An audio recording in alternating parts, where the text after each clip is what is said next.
Hello friends and welcome to UPSC made simple. आज हम government schemes के बारे में बात करने वाले हैं। ठीक है, तो इसको हम लोग कई पार्ट्स में डिवाइड करेंगे। प्रीलिम्स पर्सपेक्टिव से लेके जो भी इम्पोर्टेंट स्कीम्स है, आप लोग अगर देखेंगे प्रीवियस ईयर के क्वेश्चन पेपर्स, तो उसमें बहुत सारे सेम स्कीम्स के ऊपर क्वेश्चन आता है। एवरी ईयर क्वेश्चन आता है स्कीम्स के ऊपर, तो हम थोड़ा सा स्कीम्स पे भी फोकस करेंगे। ठीक है, तो आज ये ला एक्सेलेंस आए से हमें कोई फ़र्क नहीं पड़ता कौन से इसकी नोट्स है या कैसी नोट्स है। All we have to do is we have to crack the prelims as well as the mains. कोई भी कंटेंट हो, कोई बस कंटेंट अच्छा होना चाहिए और कंटेंट हमारे लिए यूज़फुल होना चाहिए। बस हम वही देखेंगे, कौन से क्लासेस से आए, वाजीराम से आए, विजन से आए, किसी से भी आए, हमें कोई फ़र्क नहीं पड़ता। हमें सिर्फ पढ़ के क्लियर करना है। ठीक है, तो आज के हमारे गवर्नमेंट स्कीम्स में हम लोग बहुत सारे स्कीम्स के बारे में बात करेंगे। मैं इसको बहुत सारे पार्ट्स में डिवाइड करूँगा। ठीक है, तो आज हम स्टार्ट करते हैं मिनिस्ट्री ऑफ एग्रीकल्चर से। Ministry of agriculture and farmers welfare. तो इसमें बेसिकली 3 डिपार्टमेंट्स के जो है स्कीम्स होती है। Department of agriculture cooperation and farmers welfare, department of agriculture research and education, department of animal husbandry, dairying and fisheries. ये जो तीन ही डिपार्टमेंट है वो ministry of agriculture and farmer welfare में आते हैं। तो सबसे पहला स्कीम हम देखते हैं पीएम किसान, जिसको पीएम किसान सम्मान निधि। तो आपको ये सम्मान निधि हमेशा ध्यान रखना, ये कीवर्ड्स हमेशा पकड़ना। जैसे किसान सम्मान निधि, तो सम्मान निधि, निधि इज़ व्हाट, पैसे। तो income support to farm families. ठीक है, अभी ये क्या है, ये क्या करेगा बेसिकली, इसका ऑब्जेक्टिव क्या है, to augment the income of all the land holding eligible farmer families. मतलब जो भी फार्मर्स है, जो लैंड होल्डिंग है, मतलब बेसिकली जो फार्मर्स है, टेनेंट्स नहीं, जो किसी के फार्म पे फार्मिंग कर रहे हैं उनके लिए नहीं है ये। ठीक है, या जो लैंडलेस टेनेंट्स है, मतलब जिनकी कोई लैंड नहीं है और वो टेनेंट्स है, बेसिकली किसी के फार्म पे काम कर रहे हैं, उनके लिए नहीं है ये स्कीम। ध्यान रखना, उनके लिए ये स्कीम नहीं है। फाइनेंशियल सपोर्ट दिया जाएगा 6,000 एक साल में, और उसको कितने इंस्टॉलमेंट में देंगे, 3 इंस्टॉलमेंट में, 3 इक्वल इंस्टॉलमेंट, मतलब 2-2 हज़ार के 4 महीने में एक बार 2,000 की किस्त आएगी। ठीक है, अब ये सेंट्रल सेक्टर स्कीम है। अब सेंट्रल सेक्टर स्कीम और सेंट्रल स्पॉन्सर्ड स्कीम में क्या डिफरेंस है। सेंट्रल सेक्टर स्कीम वो स्कीम्स होती है जो सेंट्रल गवर्नमेंट 100% जिसकी फंडिंग देती है। मतलब अगर 100 रुपये लगने इस स्कीम में, तो पूरे के पूरे 100 सेंट्रल देगी। और सेंट्रली स्पॉन्सर्ड स्कीम्स ऐसी स्कीम्स होती है जो स्टेट थोड़ा देती है और सेंटर थोड़ा देती है। जैसे नॉर्थ ईस्टर्न एरियाज़ में 90% सेंटर देती है, 10% वहाँ के स्टेट्स देते हैं। हिल एरियाज़ में 60-40 होता है, नॉर्मल में 50-50 होता है, 75-25 होता है, 70-30 होता है। वो सेंट्रली स्पॉन्सर्ड स्कीम रहती है। ठीक है, it is extended to all eligible farmers irrespective of land holdings. मतलब इर्रेस्पेक्टिव ऑफ लैंड होल्डिंग, मतलब आपका कितना भी लैंड रहे। इनिशियली ये 2 हेक्टेयर तक था, बट अभी वो ये क्लॉज हटा दिया गया। अभी it is extended to all eligible farmer irrespective of land holding, मतलब लैंड होल्डिंग कितना भी हो आपको ये दिया जाएगा। Responsibility of identifying the beneficiaries shall be of the state और द यूटी। मतलब जो भी बेनिफिशरीज होंगे, जिनको भी वो पैसे दिए जाएंगे, वो स्टेट गवर्नमेंट डिसाइड करेगा। All states have implemented except West Bengal. West Bengal में नहीं इम्प्लीमेंट किया है, पता नहीं कौन सी रीज़न से, बट ये स्कीम ये नहीं किया। अभी डिपार्टमेंट कौन सा, department of agriculture cooperation and farmers welfare. ठीक है, तो कोई भी आपको पीएम किसान के बारे में पूछेगा तो आपको इतना ध्यान रखना है, ये पैसे देता है। कितने पैसे देगा सेंट्रल गवर्नमेंट, 2-2 हज़ार की 3 किस्तों में देगा एक साल में। और फिर 100% सेंट्रल सेक्टर स्कीम है, मतलब पूरे पैसे सेंटर देगा।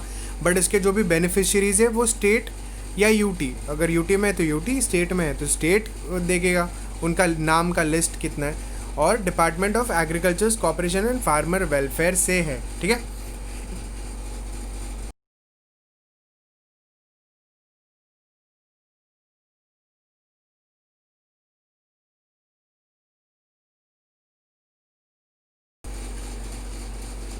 नेक्स्ट हमारी स्कीम कौन सी, पीएम किसान मानधन योजना, PMKMY, पीएम किसान मानधन। मैंने जो आपको बोले थे ना कीवर्ड्स आपको पहचानने, मानधन योजना। ये क्या है बेसिकली, फार्मर्स पेंशन स्कीम है, याद रखना। पीएम किसान मानधन योजना है, फार्मर स्कीम है, और पीएम किसान Samman Nidhi is income support, ठीक है। अब ये क्या करता है, ये voluntary and contribution based old age pension scheme है for all land holding small and marginal up to 2 hectares, ठीक है। For all land holding small and marginal up to 2 hectares farmers in the entry age of, मतलब ये 2 up to 2 hectares मतलब 2 Hector तक के जो small holding वाले farmers होते हैं, जो 18 से 40 सालों के बीच में है, जिनकी आयु, जिनका एज 18 to 40 है, उनके लिए। अब ये क्या करता है, ये पेंशन स्कीम क्या करते हैं, aims to provide monthly pension of ₹3,000 on attaining the age of 60 years, मतलब 18 से 40 के बीच में भरो आप पैसे, और 60 साल की आयु जैसे आपकी स्टार्ट होगी उसमें आपको ₹3,000 एवरी मंथ पेंशन मिलेगा, ठीक है। पीएम किसान मानधन याद रखना। मैचिंग कंट्रीब्यूशन फ्रॉम जीओआई, मतलब जितना आप कंट्रीब्यूशन होगा उतना matching contribution government of India से होगा। LIC is the pension fund manager, आपको स्ट्रेट अवे पूछ सकता है हु इज़ द पेंशन, से भी बताएगा, ये बताएगा नहीं। LIC is the pension fund manager. Farmers covered under any other statutory social security schemes are not covered under this scheme, मतलब आपका अगर कोई भी पेंशन स्कीम चल रही है गवर्नमेंट से लेके, तो आप ये स्कीम के अंदर कवर्ड नहीं है। कौन सी स्कीम के अंदर, पीएम किसान मानधन योजना, PMKMY। If farmer dies before retirement date, the spouse may continue in the scheme till the remaining age of the deceased farmer। अगर फार्मर की डेथ होती है तो उनकी जो वाइफ है वो ये स्कीम के पैसे भरने कंटिन्यू कर सकती है। If the farmer dies and after the retirement date, the spouse will receive 50% of the pension। अगर फार्मर रिटायरमेंट के बाद उसकी डेथ होती है तो स्पाउस है, उसकी जो वाइफ है, उसको 50% ऑफ द, मतलब 3,000 मिलने वाले तो 1,500 रुपये मिलेंगे, ठीक है, ध्यान रखना। डिपार्टमेंट कौन सा है, department of agriculture corporation and farmers welfare. ऊपर वाला कौन सा था, department of agriculture corporation and farmers welfare, ठीक है। अभी नेक्स्ट स्कीम है प्रधानमंत्री अन्नदाता आय संरक्षण अभियान। प्रधानमंत्री अन्नदाता आय संरक्षण अभियान। अब आय संरक्षण मतलब क्या, income protection scheme for farmers. PM AASHA भी बोलते हैं, आशा वर्कर्स को मत इसमें ये करना, मतलब पीएम आशा देखोगे बोलोगे हाँ ये शायद मेडिकल से रिलेटेड, बिकॉज आशा वर्कर्स और मिडवाइफ्स, ये इसके लिए नहीं है स्कीम, ठीक है। प्रधानमंत्री अन्नदाता मतलब हमारे फार्मर्स, आय संरक्षण अभियान, income protection scheme for farmers. अभी अम्ब्रेला स्कीम है। अम्ब्रेला स्कीम क्या होती है, एक स्कीम के अंदर बहुत सारे स्कीम्स होते हैं, उसको अम्ब्रेला स्कीम बोलते हैं, ठीक है। Ensuring remunerative prices to the farmers for their produce, मतलब उनके प्रोड्यूस के लिए उनको सही दाम मिले, उसके लिए प्रधानमंत्री अन्नदाता आय संरक्षण अभियान, पीएम आशा, ठीक है। To plug the gaps in procurement system, address issues in the MSP system, मतलब प्रोक्योरमेंट मतलब बेसिकली फार्मर से जब फसल खरीदी जाती है उसको प्रोक्योरमेंट बोलते हैं। और MSP क्या होता है,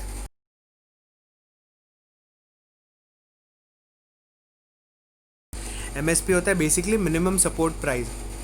मिनिमम सपोर्ट प्राइस मतलब कौन सा प्राइस होता है, सपोज फार्मर उसका गेहूँ बेचने के लिए मार्केट में निकला और मार्केट वालों ने बोला नहीं हम इससे 10 रुपये से ज़्यादा नहीं देंगे, बट ऑलरेडी अगर वो गेहूँ का ये MSP डिसाइडेड है, गवर्नमेंट ने बोला कि सारे फार्मर जो गेहूँ पका रहे उनको 15 रुपये से कम नहीं मिलेगा, ठीक है।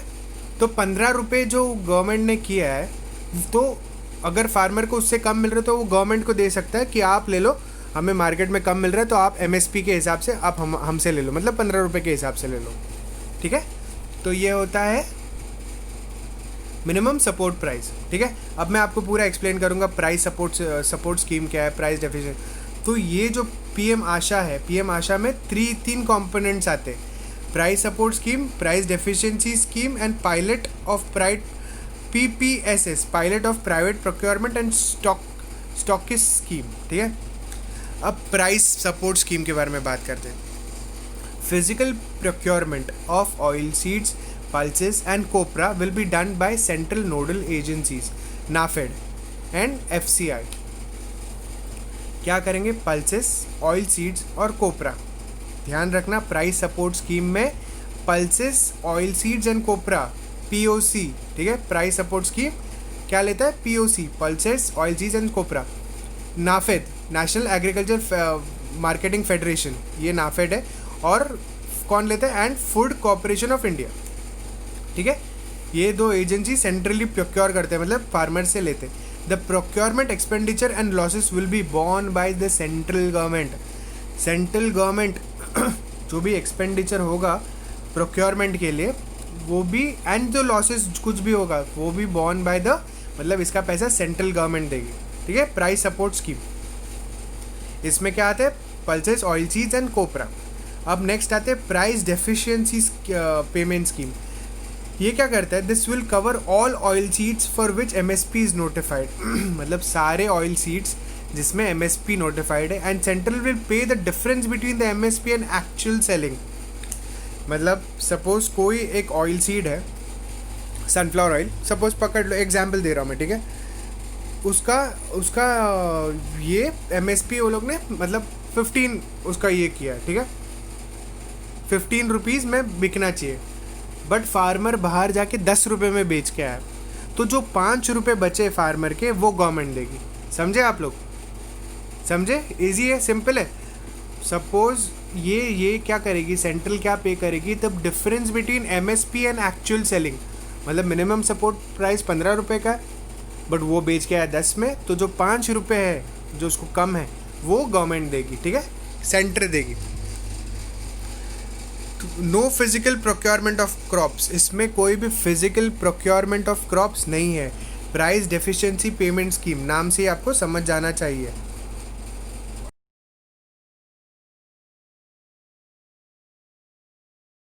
अब नेक्स्ट क्या है? Pilot of private procurement and stockist scheme. हमेशा ये आपने अगर सुना रहेगा पायलट स्कीम है, पायलट स्कीम मतलब क्या होता है मैं आपको बताता हूँ. बेसिकली पायलट स्कीम वैसे स्कीम्स होती है जो इनिशियली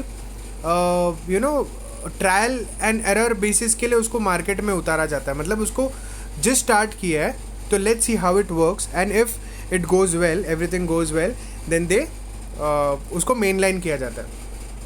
अब pilot of private procurement and stockist scheme क्या है? PPSS. In the case of oil seeds, PPSS in a select districts where a private player can procure crops at MSP. एक private player है suppose McDonald's, ठीक है. वैसे ये जो ऐसी स्कीम है कि MSP पे वो प्राइवेट जो प्राइवेट प्लेयर है सपोज मैकडोनल्ड्स, MSP अगर मार्केट रेट से कम है प्राइस, मार्केट रेट में प्राइस कम है, तो वो प्राइवेट प्लेयर जो है वो फार्मर से ख़रीद सकता है at what rate? MSP rate. When the market prices drop below MSP, ठीक है, MSP से कम हुए तो MSP पे प्राइवेट प्लेयर ले सकता है, मतलब मैकडोनल्ड्स खरीद सकता है फार्मर से. The private player will then be compensated. Private player को फिर कंपेंसेशन मिलेगा. उसका कौन देगा कंपेंसेशन? आगे पढ़ेंगे. The states will have the option to roll out PPSS in select district. States को ऑटोनॉमी दी है कि वो अपने हिसाब से रोल आउट करे कि उनको कौन से डिस्ट्रिक्ट में PPSS करना है, ठीक है. सपोज आलू, तो मैकडोनल्ड्स फ्राइज़ बनाता है, तो अगर आलू बहुत मार्केट में आ गया, मतलब बहुत ये हुआ उसका खेती हुई है, तो फिर ऑटोमेटिकली डिमांड सप्लाई की वजह से आलू का प्राइस कम हो जाएगा, राइट. और उसके बाद क्या होगा? प्राइस कम हो जाएगा तो फिर उसका डिमांड, मतलब बेसिकली डिमांड, मार्केट में सप्लाई बहुत ज़्यादा है और डिमांड कम है तो उसका प्राइस कम हो जाएगा. बट ऐसे टाइम पे प्राइवेट प्लेयर जैसे मैकडोनल्ड्स डायरेक्टली फार्मर से लेके वो आलू MSP पे लेके मिनिमम सपोर्ट प्राइस पे लेके ये कर सकता है, और उसका जो बचा हुआ है जो कंपेंसेशन है वो सेंट्रल गवर्नमेंट देखेगी, ठीक है. अभी ये भी स्कीम कौन ये कर रहा है? Department of agriculture, cooperation and farmers welfare, ठीक है. ऊपर की ये तो तीनों स्कीम्स हमने देखी है. Department of agriculture, cooperation and farmers welfare है. स्टार्टिंग से देखते हैं हमने कौन सी स्कीम्स के बारे में बात की है. PM किसान सम्मान निधि, किसके लिए? Income support to farm families. 6,000 रुपये मिलने वाले भाई लोग, ठीक है, ध्यान रखना। पीएम किसान में 6,000 रुपये। पीएम किसान मानधन योजना, उसमें क्या है, पेंशन मिलने वाला है 18 से 40 साल के बीच में भरना है, 60 साल में आपका चालू हो जाएगा। LIC कर रहे, ठीक है, और 3,000 रुपये तक का पेंशन मिलेगा 60 साल की उम्र के बाद। प्रधानमंत्री अन्नदाता आय संरक्षण अभियान, मतलब इनकम प्रोटेक्शन फॉर फार्मर्स, इसमें अपन ने प्राइस सपोर्ट स्कीम देखा, प्राइस डेफिशिएंसी की पेमेंट स्कीम देखा, और pilot of private procurement and stockist scheme देखा, मतलब private procurement and stockist scheme देखा, ठीक है। ये हमारे तीनों एकदम ज़बरदस्त वाले हो गए, ठीक है। National agricultural higher educational project, ये जो होते हैं ये यूजुअली ऐसे टर्म्स डायरेक्टली एग्जाम्स में पूछ लिए जाते हैं, प्रीलिम्स मेंस दोनों में, कि national agricultural higher education project क्या है।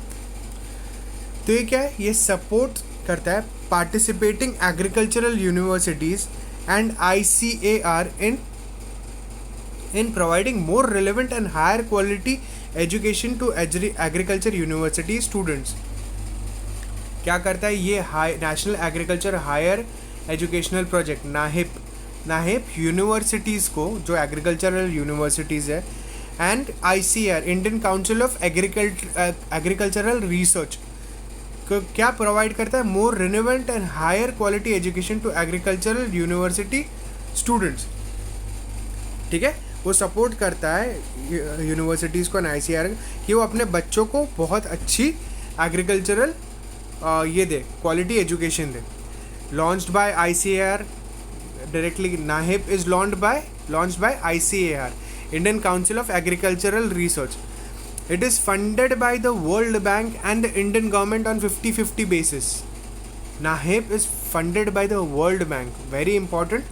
It is funded by the World Bank, launched by ICAR, Indian Council of Agricultural Research, and the Indian government on a 50-50 basis. मतलब 50 रुपये आप देंगे, 50 रुपये हम देंगे, अगर 100 रुपये की लागत है तो, ठीक है।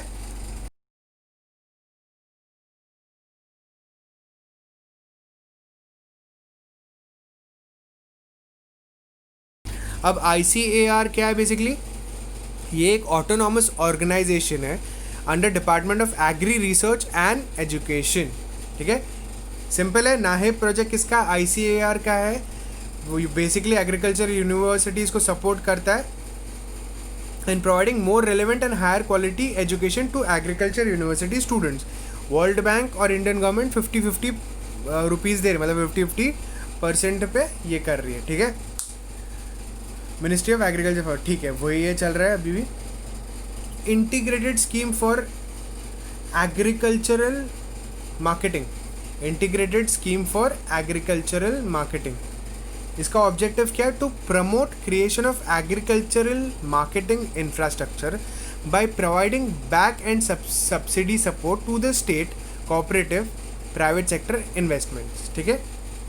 ये क्या करेगा, प्रमोट करेगा creation of agricultural marketing infrastructure, क्या करके, by providing back end subsidy support to the state, ठीक है, समझ गए, सिंपल है। साइंटिफिक, इसका क्या है, scientific storage capacity, integrated value chains, ICT, marketing research, information, ठीक है। Department of agriculture corporation and farmers, ठीक है। Integrated scheme for agriculture marketing, ये जो स्कीम है ये क्या करेगी, integrated scheme for agriculture marketing, straight away to promote creation of agriculture marketing infrastructure by providing subsidy to state cooperative private sector investments, ठीक है। नेक्स्ट है PM फसल बीमा योजना, PMFBY, वेरी इंपॉर्टेंट, ये एग्जाम में आ चुका है, I think it's the 2018 paper, UPSC के प्रीलिम्स में ये आ चुका है, 2018, I am sure. To provide comprehensive insurance coverage, फसल बीमा, बीमा is what, insurance, to provide comprehensive insurance coverage and financial support to the farmers in the event of failure of any of the notified crop as a result of natural calamities, pests and diseases, ठीक है। जो हमारे अभी recently जो TT जो आए थे Pakistan area से, जो बहुत सारी फसल भी बर्बाद कर दी है, उनके अंदर भी फसल बीमा योजना का कवर है।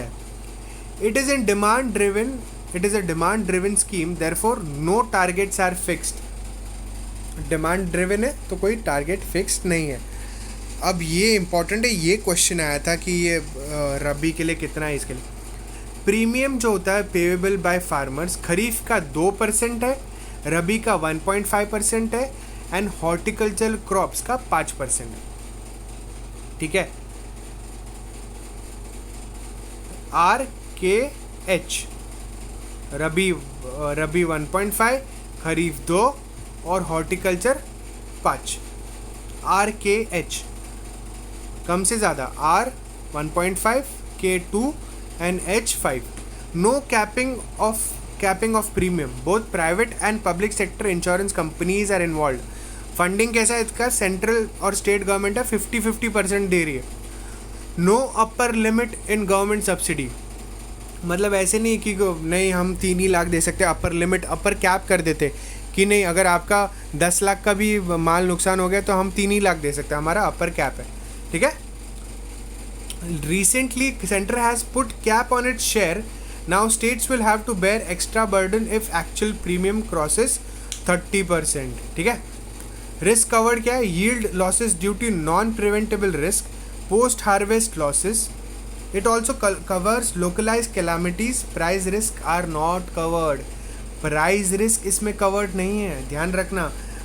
प्रधानमंत्री फसल बीमा योजना PMFBY, इसमें डायरेक्ट क्वेश्चन पूछेंगे कि प्राइस रिस्क आर कवर्ड. नहीं, प्राइस रिस्क का नॉट कवर्ड. ये किसका है, department of agriculture, corporation and farmers welfare. जैसे हमने पहले वाले देखे थे, अब वापस ये देख लेते. PM फसल, ये थोड़ा एक बार ये वापस है. Integrated scheme for agriculture marketing. ठीक है, एग्रीकल्चर मार्केट इंफ्रास्ट्रक्चर करेगा, सब्सिडी देगा. ठीक है. फसल बीमा योजना क्या करेगा, रबी 1.5%, खरीफ 2% एंड हॉर्टिकल्चर क्रॉप्स 5%. प्रीमियम, ये इतना % प्रीमियम फार्मर्स भरेंगे. ठीक है. मतलब 100 रुपये का प्रीमियम है तो खरीफ क्रॉप के लिए 2 रुपये फार्मर देगा, रबी क्रॉप है तो 1.5 रुपये फार्मर देगा और हॉर्टिकल्चर क्रॉप है तो 5 रुपये फार्मर देगा. सिंपल, इससे ज़्यादा सिंपल. ठीक है. Next, soil health scheme card, soil health card scheme, sorry SHG. तो क्या है ये, क्यों है, efficient management of soil nutrients, judicious and optimum use of fertilisers. Funding pattern कैसा, सेंट्रली स्पॉन्सर्ड. मैंने आपको बताया था सेंट्रली अगर स्पॉन्सर्ड है तो सेंटर थोड़ा पैसा देगा और स्टेट थोड़ा पैसा देगा. प्रधानमंत्री फसल बीमा Yojana is a central sector scheme.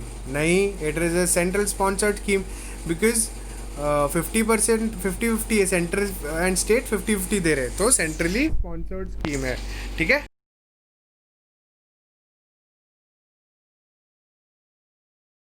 तो ये देखते हैं हम सॉइल हेल्थ कार्ड क्या. बेसिकली सॉइल हेल्थ स्कीम क्या होती है, जो भी न्यूट्रिएंट्स है, जो भी ये है, और उसमें कौन सी क्रॉप अच्छे से ग्रो होगी, कैसे न्यूट्रिएंट्स उसको लगेंगे, अब हमारी सॉइल की हेल्थ कैसी है, उसको और बेटर करने के लिए और क्या क्या यूज़ करेंगे, ये हम टेक्नोलॉजी के माध्यम से we try to achieve it.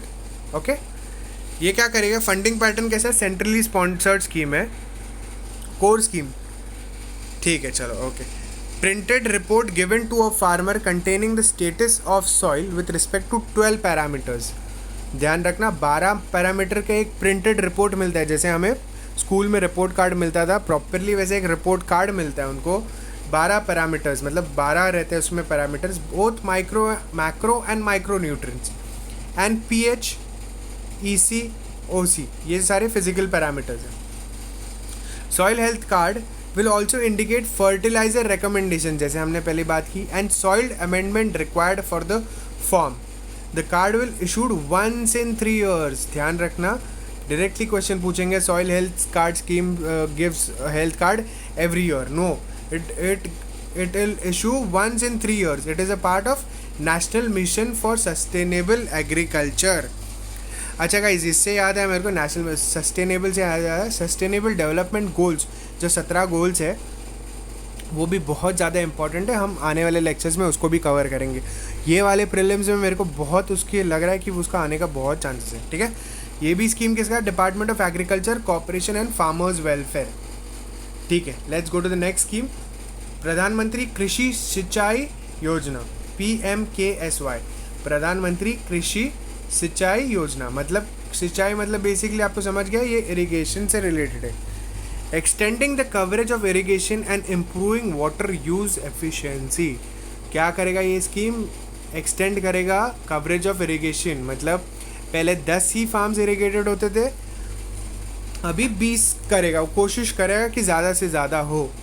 क्या करेगा, प्रधानमंत्री कृषि सिंचाई योजना and improving water use efficiency aims at a decentralise state level planning and execution. Decentralise state level planning मतलब, डिसेंट्रलाइज मतलब power delegation.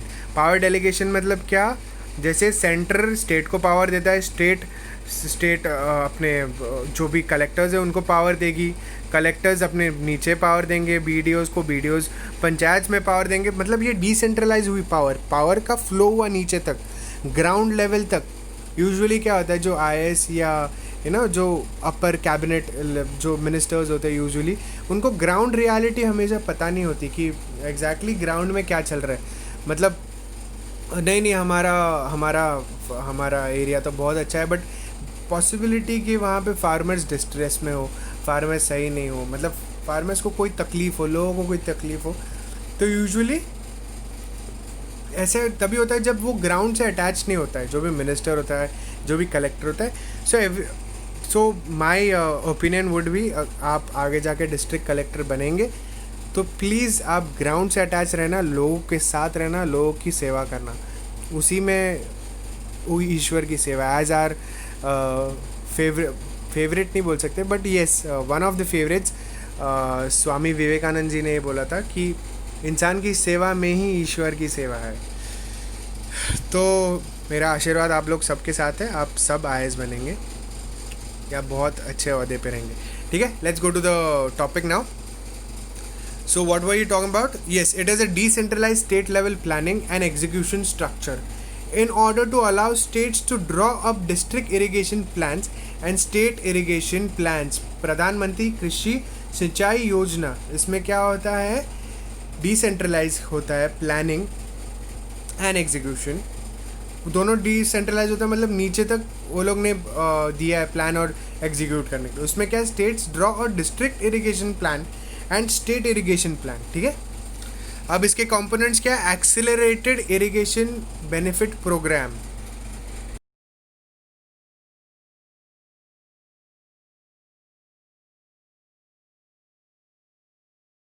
Accelerated Irrigation Benefit Program AIBP for faster completion of ongoing irrigation projects. Accelerated ये किस में आता है, प्रधानमंत्री कृषि सिंचाई योजना में आता है, ये ध्यान रखना। इसमें कितने आते हैं, 4 आते हैं, तो आप ध्यान रखना। Accelerated irrigation benefit programme AIBP for faster completion of ongoing projects, मतलब जो अभी प्रोजेक्ट्स चल रहे हैं वो जल्द से जल्द कंप्लीट हो, उसके लिए ये AIBP है। PMKSY हर खेत को पानी, focuses on minor irrigation that includes both surface and ground water. ठीक है, PMKSY प्रधानमंत्री कृषि सिंचाई योजना, इसमें है एक हर खेत को पानी, एक कंपोनेंट है जिसमें फोकस करता है माइनर इरिगेशन में। ठीक है, हर खेत को पानी, minor irrigation that includes both surface and ground water. तीसरा है PMKSY में आता है, प्रधानमंत्री कृषि सिंचाई योजना में आता है, per drop more crop, focuses on construction micro irrigation and storage system. हर खेत को पानी में भी माइक्रो इरिगेशन है, बट उसमें स्टोरेज सिस्टम नहीं था, इसमें स्टोरेज सिस्टम भी है। PMKSY, ये भी PMKSY, वाटरशेड डेवलपमेंट, फोकस क्या करता है ये, on effective management of run of water and improved soil moisture conservation activities. Run of water मतलब वो वाटर रहता है जो अपने खेतों से या अपने पहाड़ों से ऐसे जो रन होके जो निकल जाता है ना, उसको रन ऑफ वाटर बोलते हैं। ठीक है, तो उसको इफेक्टिवली स्टोर कैसे कर सकते हैं हम, उसको इफेक्टिवली मैनेज कैसे कर सकते हैं, ये वाटरशेड डेवलपमेंट प्रोग्राम में आता है। अब इसका फंडिंग देखते हैं। फंडिंग मैंने आपको बताया था, state sponsored and centrally sponsored and central sector scheme. ठीक है, अब फंडिंग पैटर्न कैसा है, 75-25, मतलब ये सेंट्रली स्पॉन्सर्ड है, centre and states in the ratio of 75-25 for ये स्टेट्स के लिए, and for north eastern and हिली स्टेट्स इट वुड बी 90:10, मतलब 90% सेंटर देगी और 10% स्टेट्स देंगी। ये किसका है? Department of agriculture, corporation and farmers welfare, ये भी ठीक है। ये हमारा हो गया। क्या था एक बार फट से रिवाइज कर लेते। प्रधानमंत्री कृषि सिंचाई योजना किसके लिए था? इरिगेशन स्कीम है। ये क्या करता है? Basically improving water use efficiency and extends coverage of irrigation. इसमें 4 कंपोनेंट्स आते हैं। AIBP, accelerated irrigation benefit programme. इसमें क्या करता है? जो फटाफट करो, जो भी है फटाफट कंप्लीट करो। AIBP बोलता है फटाफट कंप्लीट करो। हर खेत को पानी बोलता है कि माइनर इरिगेशन, सरफेस और ग्राउंड वाटर का माइनर इरिगेशन। पर ड्रॉप मोर क्रॉप क्या बोलता है? Micro irrigation and storage system. ये माइक्रो है और ये माइनर है, डिफरेंस है, ठीक है। PM के वाटर शेड डेवलपमेंट क्या बोलता है? जो रन ऑफ वाटर है उसको ठीक से ये करो। फंडिंग पैटर्न कैसा है? 75:25, 75 रुपीज़ ये देंगे, 25 रुपीज़ स्टेट्स देंगे। 100 रुपये की लागत हो तो कहते 75% and 25%। And north eastern states and हिली स्टेट्स जैसे हिमाचल और उत्तराखंड वो 90:10 के रेशन में थे। Long term irrigation fund and micro irrigation fund with NABARD under PM के प्रधानमंत्री कृषि सिंचाई योजना। Long term irrigation fund, UPSC या कोई भी एग्जाम डायरेक्टली क्वेश्चन पूछेगा। Long term irrigation fund and micro irrigation fund, ये दोनों विथ नाबार्ड अंडर PMKSY।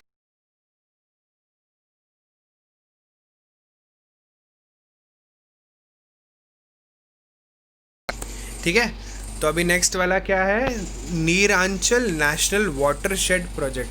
हमने ऊपर भी वाटरशेड प्रोजेक्ट किया था। वाटरशेड मतलब बेसिकली जो रन ऑफ वाटर होता है उसको ठीक से सेव करना, वाटरशेड प्रोजेक्ट। अब ये क्या करेगा? ये इम्प्रूव करेगा rain fade agriculture management practices, better implementation outcomes of PMKSY। अच्छा, तो ये मैनेज करेगा better implementation outcomes of PSY, reducing surface runoff of rainwater, increase in recharge of groundwater and better availability of water in rain fed areas। ठीक है। नीरांचल national watershed project ये क्या है? Basically ये अपना PMKSY जो प्रधानमंत्री हमने ऊपर पढ़ा था कृषि सिंचाई योजना, उसको ध्यान में रखते हुए ये जो एग्रीकल्चरल प्रैक्टिसेस होती है उसका ग्राउंड वाटर रिचार्ज करेगा जो भी रेन फेड एरियाज है। ठीक है। Assisted by World Bank. अपन ने ऊपर भी देखा था एक वर्ल्ड बैंक को लेके, क्या था वो? Very good, national agriculture higher education project, NAHEP project is funded by World Bank. ठीक है। और ये भी असिस्टेड बाय वर्ल्ड बैंक है। ठीक है। असिस्टेड और फंडेड में बहुत डिफरेंस है। असिस्टेंट हो सकता है कि वो अपने एक्सपर्टीज़ भी दे सकती है इसमें, दैट इज़ असिस्टेंट। अभी नोट में क्या लिखा है देखते हैं। Neeranchal was earlier known as integrated watershed management programme. Okay, integrated watershed management programme IWMP implemented by department of LR, पता नहीं मुझे LR क्या है, department of LR। Okay, I am sorry guys, I really don't know, but I will get back to this. Okay, ये ministry था, ministry of rural development से। Department of land नहीं हो सकता। डिपार्टमेंट अभी किस में आता है? Department of agriculture, corporation and welfare and farmers welfare. अभी आपको डायरेक्टली क्वेश्चन पूछ सकते हैं, ये इसमें मैंने देखा integrated watershed management programme is now known as Neeranchal national watershed projects या PMKSY ऐसे भी बोल सकते। तो it is Neeranchal national watershed project. Okay, ध्यान रखना। किसान क्रेडिट कार्ड स्कीम नेक्स्ट। ये क्या है क्रेडिट कार्ड स्कीम? मतलब आपको तो समझ क्या रहेगा ये क्या है। To meet the comprehensive credit requirements of the agriculture sector by giving financial support to farmers. अब ये क्या करता है? Participating institutions include all commercial banks, regional rural banks and state cooperative banks. Also personal accident insurance for death and permanent disability. Kisan credit card क्या देता है? Personal accident insurance भी देता है for death and disability. The KCC Kisan credit card scheme provides the facility of ATM enabled RuPay card. Union budget 2019-20 extended it to fisheries and animal husbandry farmers also. ठीक है, simple है। ये भी department of agriculture corporation and farmers welfare का है। Unified package insurance scheme, ये किसके लिए स्कीम है? ये yield based crop insurance to the farmer based on his ownership rights of land and sown crop. ठीक है, unified package insurance scheme. Also life insurance protection, accidental death, disablement insurance protection farmer and his and her families, all farmer eligible for crop insurance under Pradhan Mantri Fasal Bima Yojana WBCIS, I don't know what is this, in the age of 80 to 70 years will be entitled to join. And ये Department of Agriculture and Farmers Agriculture Corporation and Farmers Welfare है।